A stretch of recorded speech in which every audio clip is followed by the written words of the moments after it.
Govano Anambra State bụ ọkammụta Chukwuma Soludo agbapego ihe ụfọdụ arụrụ n'ụlọ akwụkwọ Capital City Secondary School nakwa Amenyi Primary School ọka site n'aka Chief Clem Nwogbo bụ Managing Director nakwa Chief Executive Officer ọka Millennium City.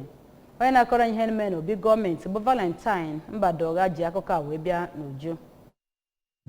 Ụfọdụ n'ime ihe ndị agbapere gụnyere nnekwu ụlọ elu nke ebe ọba akwụkwọ dị nakwa ebe ụmụ akwụkwọ na-eme nzukọ nke ya bụ ụlọ akwụkwọ Capital City Secondary School dị n'Awka nakwa ebe a na-agba bọọlụ nakwa ebe edozigharị ụmụ akwụkwọ ga-anọ na-agụ akwụkwọ tinyere ọwa mmiri nke edozigharịrị nke dị na Amenyi Community Primary School nakwa ụlọ ebe a na-eje mkpochi. Ọ gbapekwara ebe agbapụrụ mmiri tụmadị ọba akwụkwọ dịgasị iche iche nke dị na ya bụ ụlọ akwụkwọ. Gọvanọ n'okwu ya kọwara na ọ bụ ezigbo ihe na atụmatụ nke ya bụ Chief Nwogbo wepụtara ịhụ na agbara ụmụ akwụkwọ ume ịgụ akwụkwọ ma nwekwa ntụnye nke ya ịhụ na ọ bụ ihe akwadoro na mmepe agụmakwụkwọ na steeti a. N'okwu nke ya, Chief Nwogbo kọwara na ya bụ atụmatụ nke ya hibere bụ iji soro ihe nlereanya nke Gọvanọ Soludo hibere afọ 12 gara aga bụ mgbe ọ bagidere atụmatụ imepe ụlọ akwụkwọ Amaoji Primary School nke dị na Isuọfịa. O kwuru nchekwube o nwere